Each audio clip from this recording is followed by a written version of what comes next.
Hey y'all, how are you guys doing? Doing well, Grant. Hope you are.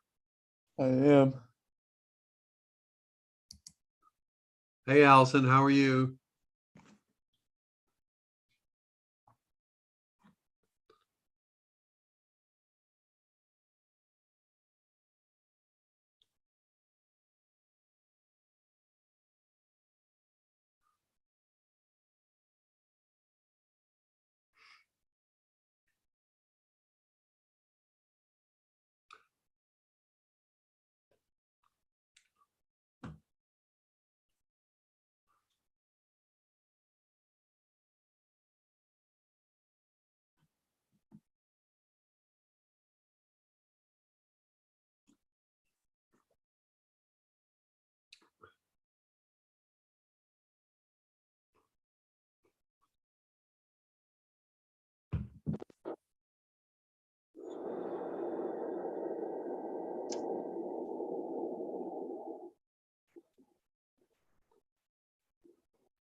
Hey, Jack. Hey, Kime. How are you? Samantha? Sydney? Good. All right. Allison? Good morning.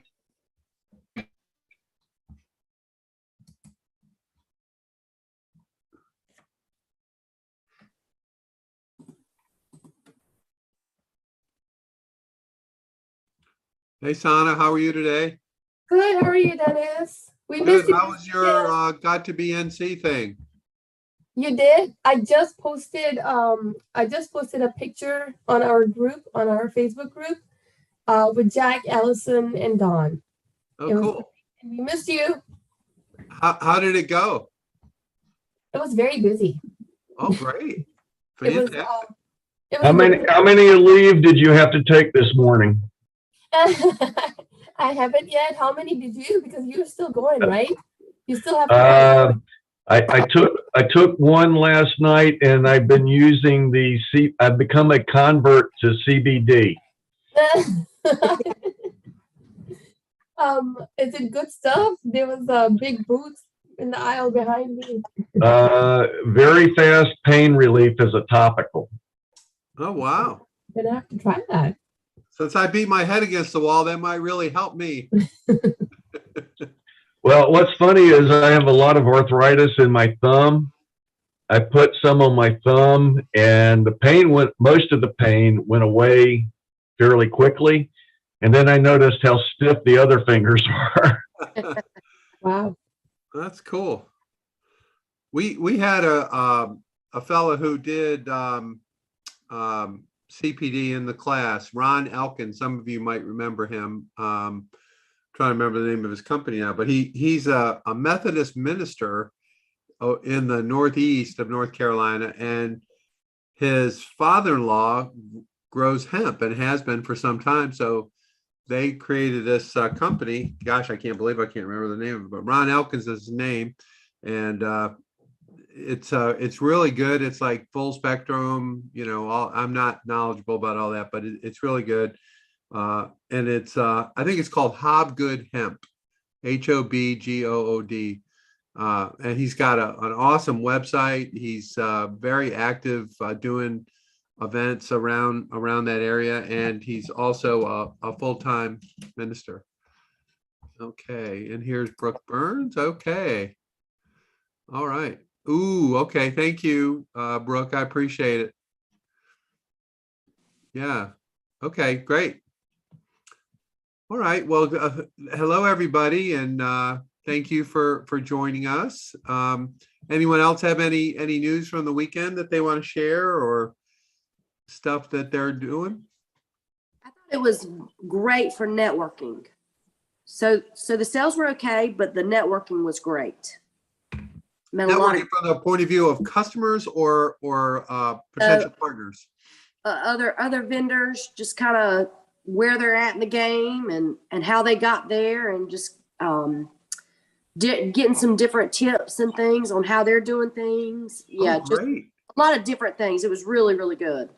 Oh, very, very good. Well, Jack, maybe next year we can do a live session from there in our class or something.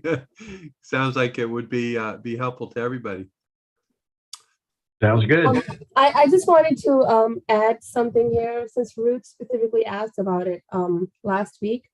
So about the sampling, most people do the sampling and it is encouraged. It's a good thing, but we as vendors should be a little careful about it. I didn't do it because my product actually has to be cooked, and it has to be cooked with eggs, and eggs go, if they sit there, they get cold and they start getting gross. So I didn't do it. I did sell well though. People stopped by my booth, and if they weren't interested, they would just walk out very quickly. But I noticed around me, people who were sampling, they were kind of saying that, there's a lot of grazers and just walking around eating and not really buying. So just something to keep in mind. That's just like Costco. Yeah. That show draws a lot of grazers, and they just do this giant conga line down up hills. You're breaking up, Jack. I don't know. I can't hear you. Can't hear you, Jack. Ends and napkins, whatever. Usually have at least one or two, and there is nowhere nearby to restock. So they always have a little panic rush there. But it definitely helps to sample, but it is a heavy sampling event. Thank you so much. I appreciate the feedback from both of you. That was kind of what I had heard, and I appreciate it. Thank you so much. Yeah, for those of you who don't know, Jack Nails, who was just speaking in our class, is one of the big shots that got to be NC. So yeah, he's humble, but you can always reach out to him and ask him questions, and he'll add to your confusion and your general sense of disarray. But I did want to let you all know that we're very fortunate to have someone of Jack's caliber in this program. So, thank you, Jack. Okay, well, today is going to be a little bit, I don't know if it's weird, but it's going to feel like it may not apply to you, but if I can get you to focus on what the guy's talking about, not who he's aiming this at. And to be perfectly fair, we're going to look at these marketing makeovers, and this is from a company some of you may know called Gray's Cart, and they are a group of 7 brothers that all work for the same company, and they sell basically grass-fed beef and other products out of Indiana. But they also have built their own e-commerce business where you can sign up with them. They're kind of a competitor, Barn to Door and some others. But what I find really helpful, particularly about this series that we're going to look at, these guys have actually been selling online for the last, 7 years, 10 years, something like that. And they're very, very good at kind of breaking down what works and why. And it really applies to anybody selling online, not just meat or whatever. So with that, we're gonna watch a couple of videos today. We're going to talk about them, and we're going to look at it some more tomorrow. I'm not sure. We may finish tomorrow. We may not have that on Wednesday. We'll see. But let's start with, and this guy is basically talking about what they have learned that drives sales on their website. And it is not a technical thing. It's more kind of I'm going to call it common sense, but I don't know that everyone has common sense in e-commerce, but that's kind of their approach. So let's take a shot.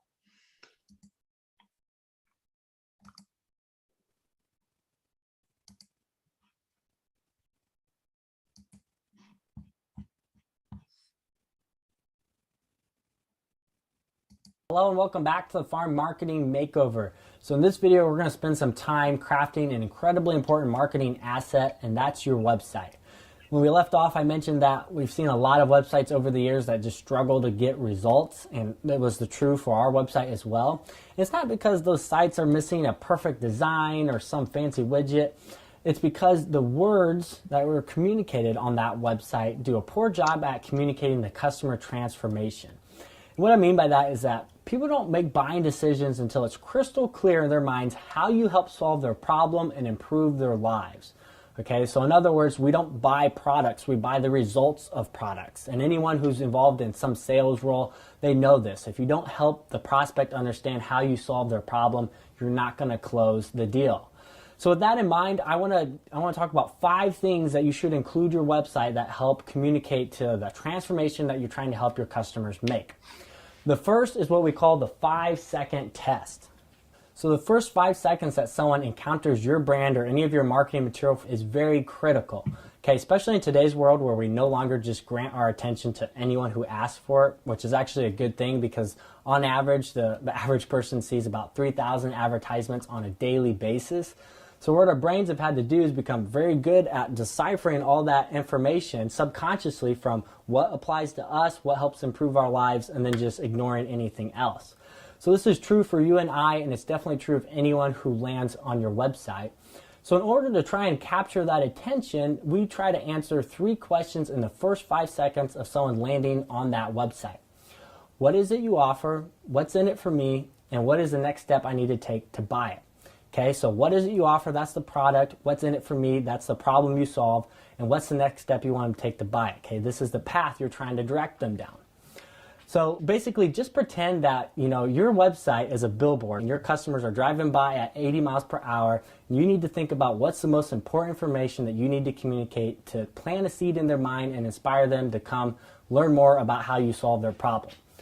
So an example of this would be Cunningham Pastured Meats. We met Sean and Liz at the Grass-Fed Exchange conference several years ago. They're doing an excellent job with their marketing. They're clients of ours at Gray's Cart. You can see on their website, if I land here and I'm looking for pasture-raised meats, I'm encountered with this great picture that shows me that I might be on the right path. And then in big bold text right in the center, this is the first thing that they want me to read. And it's a short sentence that says pasture-raised meats. Okay, so that's the product. We've answered question number 1. But not just any pasture-raised meats you can trust. Okay, so that's what's in it for me. Okay, it's very clear. We just have a few words to explain this. And the next step I need to take to buy it, well, you can see there's very clear calls to action. So being aware of the short attention span that we're all plagued with, Sean and Liz are very careful about what commitments they ask of their customers up front. You can see that there's no long paragraph here that goes into, their farming history, who's all been involved, who's involved today. None of that. That's just too much to ask of your customer up front when they've just learned about your farm. They also are very, clear about the call to actions that they use. They're very consistent. They don't have a main menu up at the top with a lot of different links that can just really get people lost and be distracting to that information that you're trying to communicate up front. So if you have a website right now, you might have a lot of buttons across the top in your menu. I'm not asking you to delete any of that. Just go ahead and move it further down. That way it's still accessible and people who want to learn more, they can do so, but it's not distracting that first-time visitor. So if you want to put your website or any of your marketing material to the test, you can go ahead and just show it to friends or family and ask them some of those 3 questions. But something we like to use is a service called Usability Hub. And Usability Hub is a survey service. So what you can do is upload a picture of really anything, but I upload a picture of Cunningham's website that we're just taking a look at. And then what they will do is they'll go ahead and pull just random people across the internet and show them that photo. I set it up to show it just for 5 seconds. And then it asks them whatever follow-up question that you would like. So I asked the question, what does this website offer? We showed it to 5 different people for just 5 seconds. And I like this because the results are very unbiased. And you can see from the answers that came in, Sean and Liz, their website, it communicates very clearly. So what I also did, just for example's sake, is I found another person's website. I don't know these people, but their message wasn't nearly as clear, and I uploaded their photo as well, did a different survey. And you can just see from the results that came in that there's a huge difference here, and that first 5 seconds is very important. If someone's out on the internet, they're looking for something that you solve the problem for, and you don't communicate clearly, they're more likely just to be inspired to click that back button and move on to the next search result that might solve their problem. So that's a 5-second test. Again, we're answering 3 questions. What is it you offer? What's in it for me? What do I need to do to buy it? 3 questions, 5 seconds. The next thing we want your website to include is a plan. So what you want to do here is just break down your entire ordering process, so a process someone has to go through in order to buy from you, into simple to understand steps. So I talked about in the last video about how important convenience was to helping scale our business. We can't make it too difficult for our customers because they're used to just going to the grocery store. And if we make them jump through a bunch of hoops, that's going to be a major objection they're going to have with doing business with us. So on our website, we try to hold ourselves to just 3 simple steps. And this is just as much, a business model strategy as it is a tip for your website. It took us a long time before we even had a business that we could explain in 3 steps. But if you can do that, you'll see that you're going to have a higher impact and more people are going to take action. So we just break this down into 3 steps. Under each, we have a short little sentence that's very easy to read. It's digestible. Again, we don't want to get too wordy because you and I, we don't really read websites anymore. We just scan them. Okay, we want to make them understand that this is going to be very easy and get momentum building our way into doing business with us. You can see that ButcherBox does the same thing on their website. So it's about overcoming the convenience objection that most people have. So you want to provide them with a plan. Okay, pass 5-second test, provide them with a plan, and the next thing you want to do is overcome further objections. Okay, so the plan step, that overcomes the convenience objection, but this is relating more to your product. So I want you to think through what are the common questions or objections that people have before making that decision to buy from you. Okay, so for us, we find that this typically relates to our farming practices and how we raise our animals and what standards we adhere to. Our customers want to make sure that those align with theirs. So here, this is fed from the farm's website. They're another client of ours, and what they use, they kind of use these check marks or bullet points to outline their farming protocols and practices in an easy way that, again, this is very digestible. What I see a lot of people include this information on their website, but it's normally buried in a paragraph somewhere. And again, we're scanning websites. So if we're scanning, I'm looking for some of these things that are very important to me before I make that buying decision. We have this is another example of one of our clients. Here's how we do it on our website.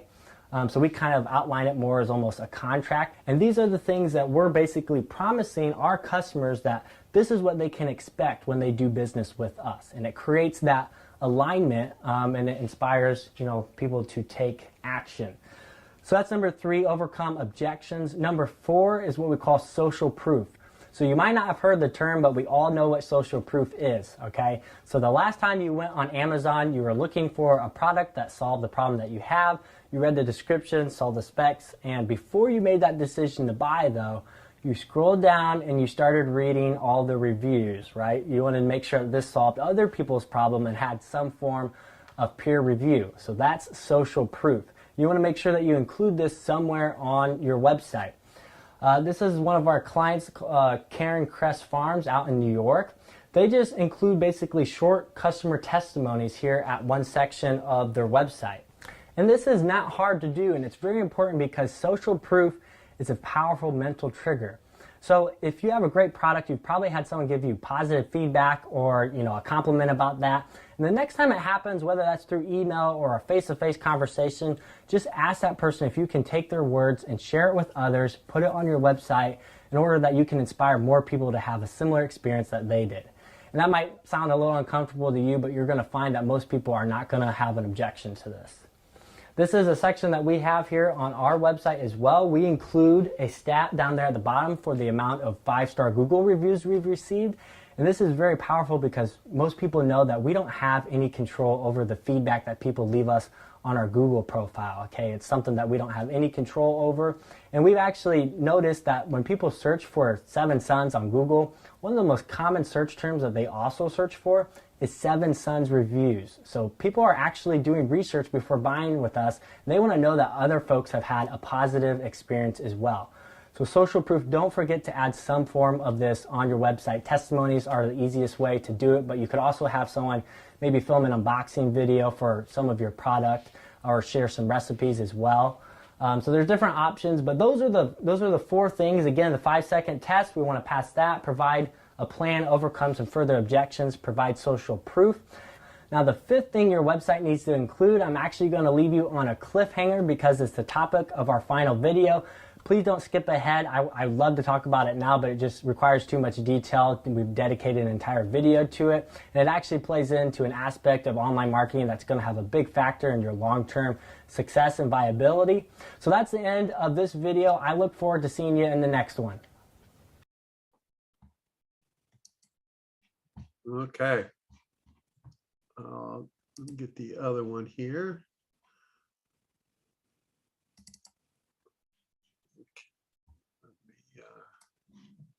Do my sharing again. Any reactions so far?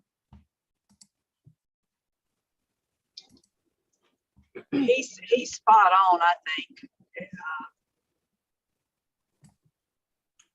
Yeah, I like his phrase. People don't read websites, they scan websites. I know I certainly do. I'm not sure I can even read anymore at this point. Okay, here's the second one. We actually have 2 more after this one, which we'll do tomorrow probably. But this guy's really good, and I can supply this to anybody who wants to. Marketing Makeover. In the last video, we talked about some critical things that you should include on your website if you want to inspire potential visitors to take action. And in this video, we're going to talk about how to actually create that visibility and direct people to that website, because it doesn't do you any good to have the best website if nobody knows about it. And I think when we all start down our path of internet marketing, we all start out with this unrealistic expectation for how it all actually works, right? We put a lot of value on that website, and once we launch it to the World Wide Web, we just kind of just leave it up to hope marketing and hope that people start to find that site, that we start to appear in search results, and that customers just start coming as a result of it. But we all eventually wake up from that expectation, realize that that's actually not the case. And as I mentioned in the introduction video, traffic is becoming harder and harder to acquire over the years as our landscape continues to be more competitive. In fact, I think every minute, I just did this research before, every minute there's 380 websites that are launched on the World Wide Web. So when you launch your website, you start out in the middle of the desert along with those 380 other websites, okay? And I mean, you're at the heart of the desert. And it's a long journey out, and that's a journey you're gonna have to make by foot.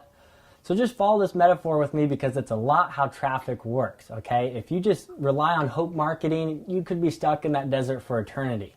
But if you at least just understand that this is how it works, this is where everybody starts, then you can start, that journey towards progress and take intentional steps. Eventually, you'll arrive at, a small country home, finally, maybe a village. After that, you might get to some larger cities and metropolitan areas.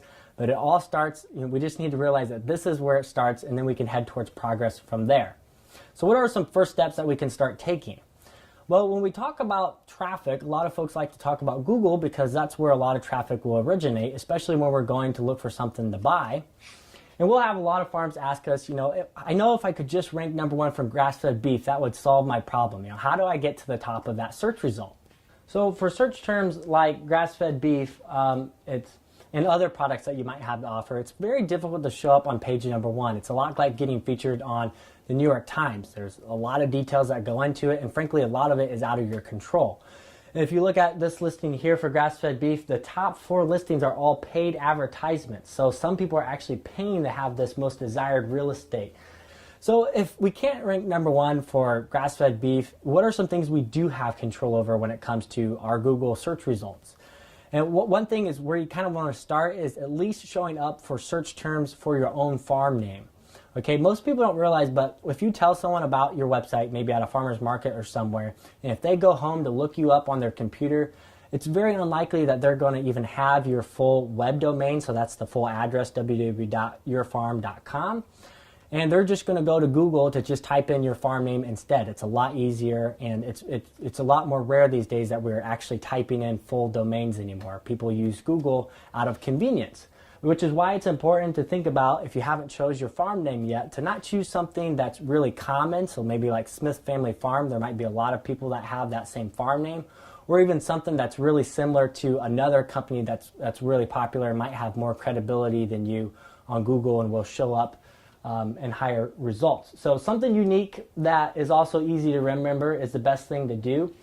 You also want to go ahead and register your Google business listing. So this determines the information that Google knows about your business. Go ahead and follow this link there. There's a lot of resources on the internet that can help you set this up.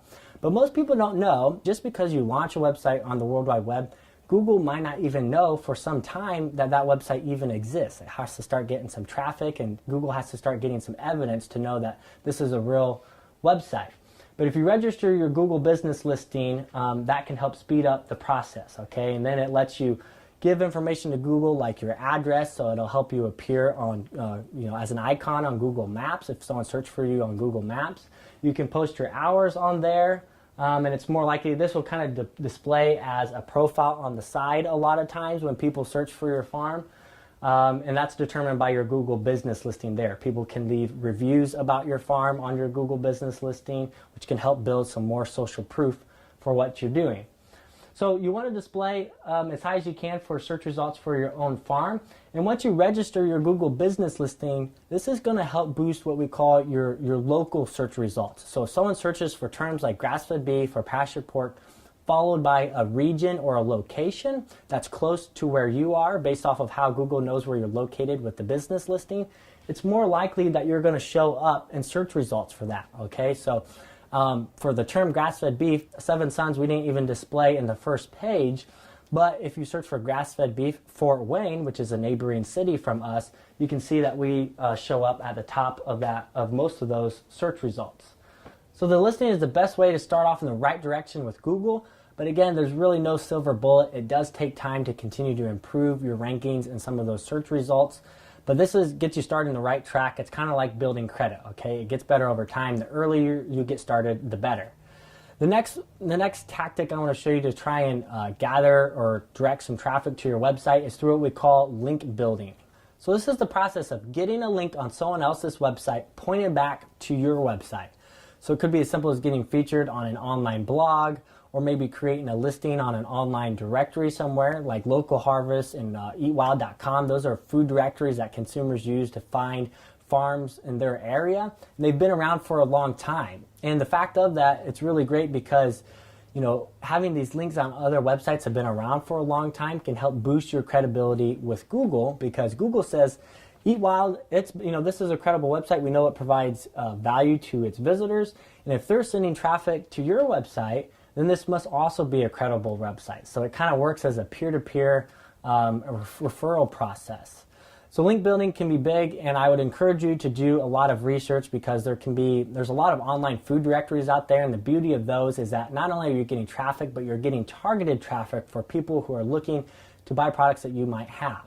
In fact, my brother Blaine, he spent an entire year, and his goal was for every week of that year to get one link out on someone else's website. And that might sound like a lot of work, but after an entire year, that's 52 links that were pointing, some traffic back to our website. And some of those links are still out there today. So the nice thing is that it's an upfront investment, but the results can continue to pay off over time. So these are a couple examples of how to get that initial spark of traffic started. But what you put into it is usually what you get out of it. So don't feel like just because you created a listing on a couple online food directories that you're going to get overwhelmed with traffic. Traffic always starts out small, which is why it's important to try and leverage it as much as possible. And in the next video, I'm going to show you a strategy, one of our #1 strategies that we use for trying to leverage, online visitors and traffic and continue to help build a relation with them to try and inspire that purchase. I know we started with a well-designed homepage, which is great because you want to make sure you capture that visitor's attention as soon as possible. But deciding the source for where you buy your food and where you spend your grocery dollar is usually a two-person decision. So a lot of times when people land on your website, even if they're your ideal customer and you communicate to them clearly, they're not going to make that buying decision right away. So you want to make sure that you have a way to follow up with them and not let that opportunity to go to waste. So more to come on that in the next video.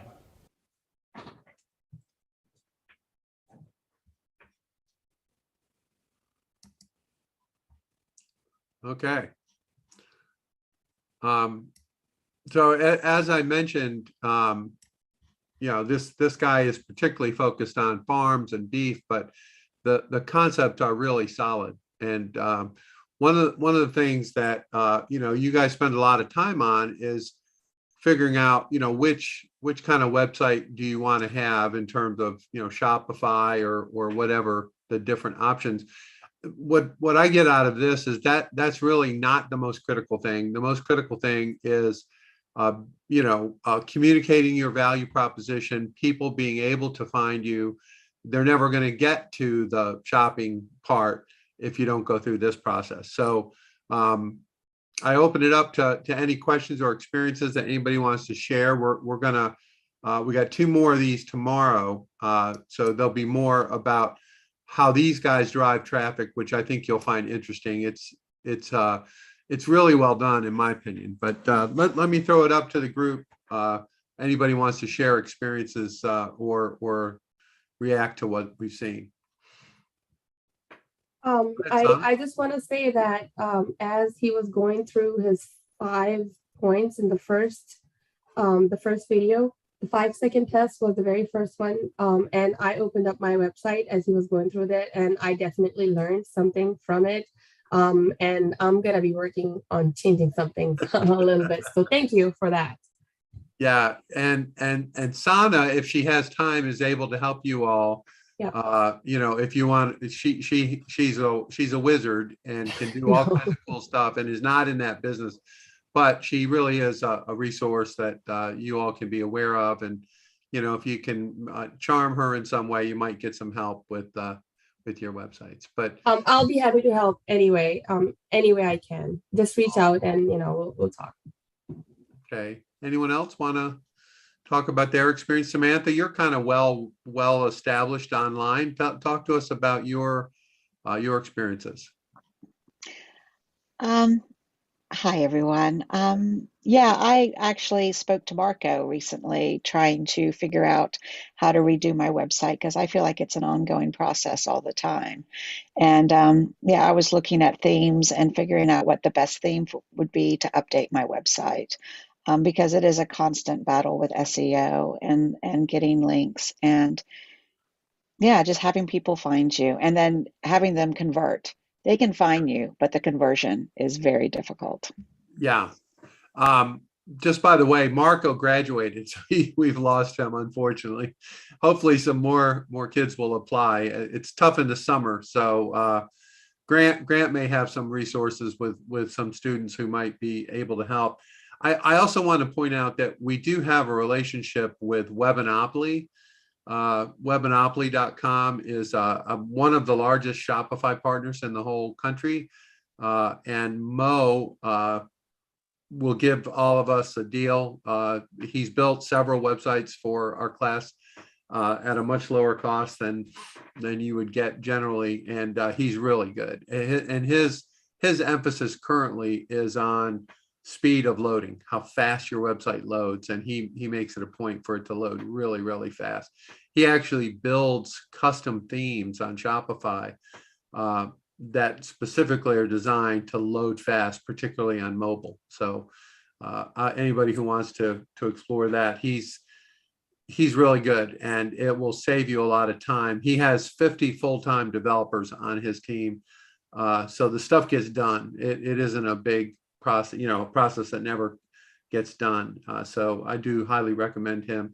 And he also builds other than Shopify. He just started with Shopify. So anyone else have any thoughts or reactions they want to share? Time, you're kind of an online guy. Yeah, my online is hit and miss though, Dennis, to be honest with you. Fourth quarter is really good, where everybody's looking for that kind of thing. But over the course of the year, the other 9 months, we'll say, not so much. 1 month we'll do,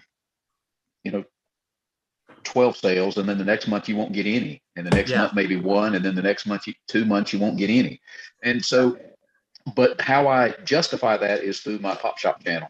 So that's my online platform that I actually, those sales help pay the road and pay for this other that is a necessary evil in my opinion. So, okay. But yeah, and we've redone the website and going back and looking over these notes again, I'm going to have to go back and push my little buddy to try to make some points. To bring some things to light because we haven't hit all these bullet points either. So. Thank you, Con. That's good. One of the things that I think many of you know this, but this might be helpful in review. So if you were to ask the e-commerce industry, what is a normal conversion rate, meaning the number of visitors who come to your site who actually buy something, convert, and you're going to get answers with, I would argue, maybe 3% being high and 1 to 2% not uncommon. And so when you start trying to convert that in, well, how many visitors do I need to make X amount of sales? And you start to see the crazy math that it costs to attract visitors to your website. So Kime just made a point about his about Pop Shop Live, which is one of the live video streaming concepts. But when we did our Shop Rural Day last fall and kind of related to that, we saw conversion rates between 20 and 40%. So keep that in mind as a tool, even if you don't like the idea of, going live and all that entails. Do realize that the conversion rates are way higher. So you need far fewer people for it to be viable. And even to take this to a crazy degree, we've talked about the crazy hemp saleswoman in Asheville. I don't know if any of you have continued to watch her, but it's absolute insanity. But so what they have done, they have not even bothered with Pop Shop Live or anyone. What they do is they slap their website URL on the bottom of all their lives, and they go live on everything all at once. They have multiple phones in front of them. So they do, you know, everything you can imagine all at the same time. But the sales come from their website, not from the technology in the video. And they built an audience of, you know, pretty close to 1 million people in less than a year. It's insane. You have to watch it. They spin a wheel, they sing songs, they wear outfits. It's totally bonkers from my perspective. But there's some good learnings there. And one of the learnings I got was if you're going live on every platform, you know, and in their case, they're going on TikTok, they're going on Facebook, they're going on Instagram, you know, all at the same time, YouTube. They don't even bother with any technology. They just basically put the link to their website on the bottom of all of their live as kind of a title. And they seem to make, every time they make a sale, they spin the wheel, and they spin the wheel the entire time. So I'm assuming they're making a lot of sales, but I just think it's a really good message. And don't be too caught up with all the technology. There's some other things that are important as well. And I'm not advocating insanity, but it is interesting from my perspective to watch it. So I will point that out. And conversion rates are really what the name of the game is. You know, all of this stuff boils down to, are we getting people and are we making sales? And that's what we're trying to do. You know, and tomorrow we're going to go into a little bit more of what these guys do. And their primary tool, believe it or not, is email. That's their primary marketing tool that they use, and they use it in a way that I've not seen many people do. So I think it'll be really, really helpful. And then there's also going to be a section on, now they don't do live streaming video e-commerce like we're talking about here, but they use video in a different way, and it's been very effective for them. It's more along the lines of email. It's more about communicating, but I think you'll find it interesting. And these folks are in a rural area in the middle of nowhere, Indiana. They've been doing this for several years. They actually, at this point, have, I think, 400 clients that use their software around the country. So they gain a lot of insights from people, you know, in different parts of the country that have found little tools that have worked. And yes, it is grass-fed beef. I understand that. But their average sales are well over $100 per sale. So it's a pretty big ticket sales type thing. So I think there's a lot to be learned here. And as I mentioned, we'll make this resource available so you can watch them if you want to, you know, take down notes or whatever. So any other questions or reactions you want to cover? Yeah, I've got a question. Yeah. So class with the Small Business Center too, it's my understanding, because I'd love to do more lives and do it across a bunch of different platforms at one time and just be done. Yep.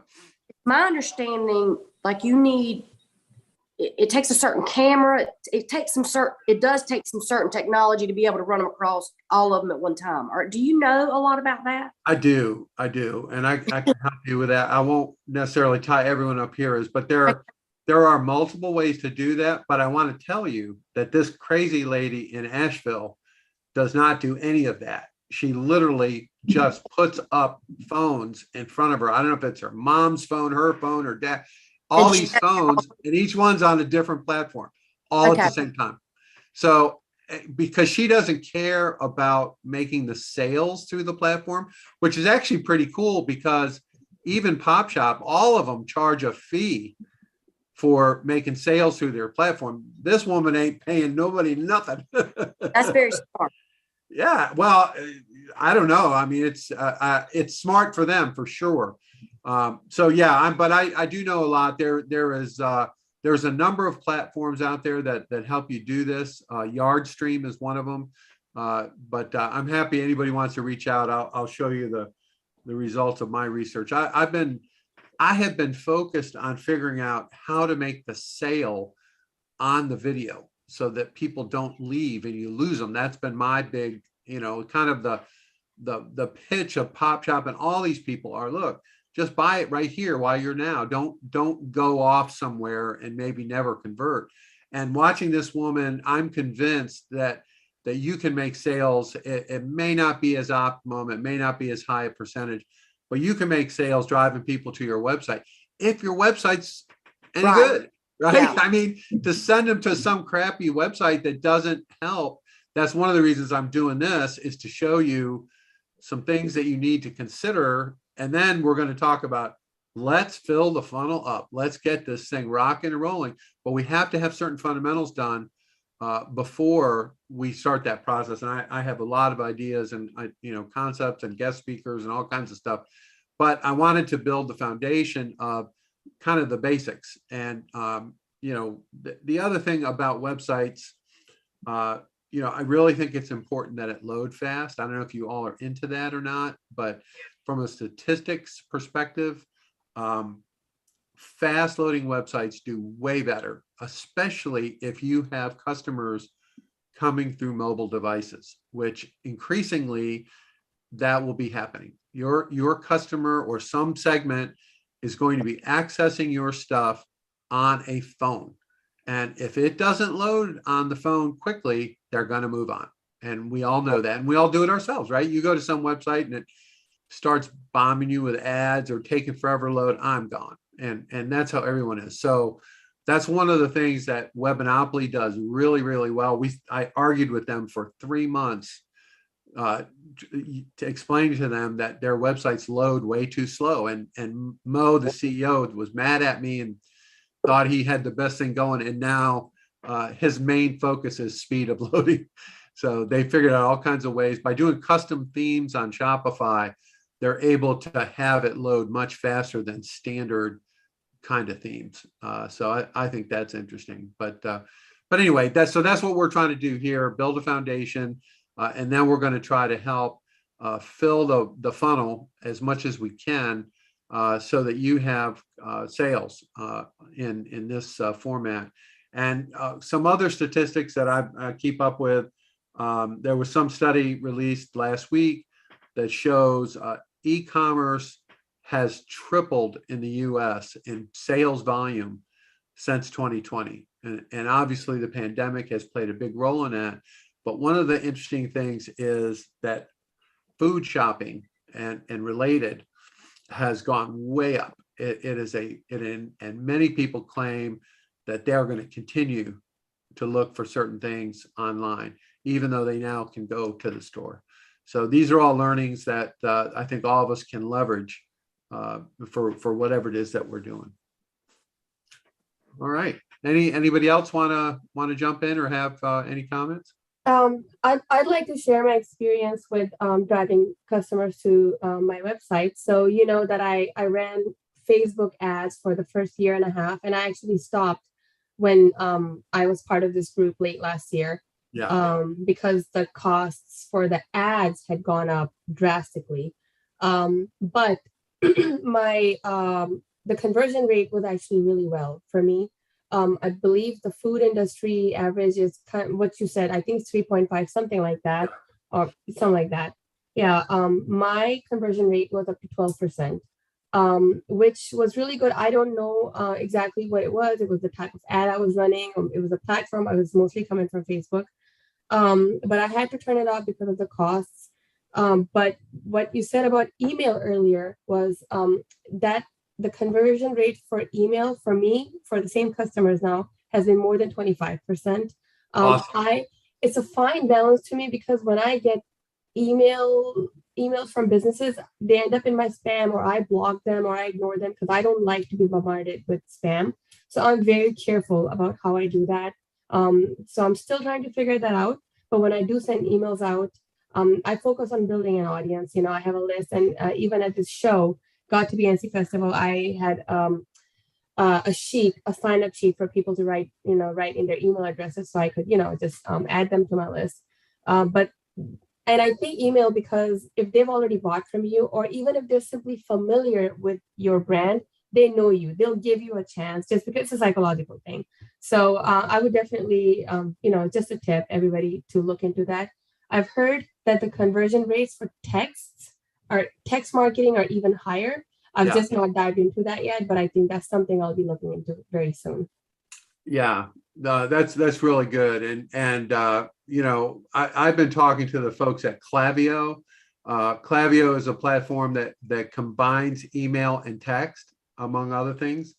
So I do think there's a lot there. I just haven't had time to really kind of figure it out. What I try to do with some of these vendors is try to get them to offer you some kind of break or some kind of deal. And sometimes they won't do it. Sometimes they will, so it's a hit or miss thing, but we don't take any funds from any partner or anybody that I tell you about. It's just trying to help you have access to stuff that might help you. So I'm always on the lookout for that. So anyway, but all right. Well, thank you all for attending. I do want to wish Tammy Purdue her recovery from COVID. So it's pretty tough to have to deal with that, but I hope and pray all of you avoid it. It looks like it's kind of making a comeback here. I don't know, but we're all in that barrel together, I guess. So just kind of keep that in mind as well. Any final thoughts? Anybody want to jump in? Okay. Well, thank you all for. Go ahead. I'm sorry. I'm sorry. Go ahead. I hate to admit this, but I wanted to do a Pop Shop Live, and I have.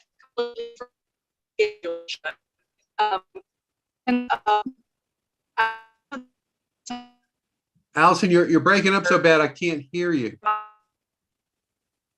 Can you post in the chat? Because I can't hear you, unfortunately. Maybe someone else can. I don't know. Yeah, it's just not. It's really broken up really bad. So if you want to shoot me an email with your question, I can certainly. If there's any problem getting reconnected with Pop Shop, let me know. I'm happy to do that. All right, everybody. Well, thank you for your time. And I think today's class was real good, and tomorrow's will be even better.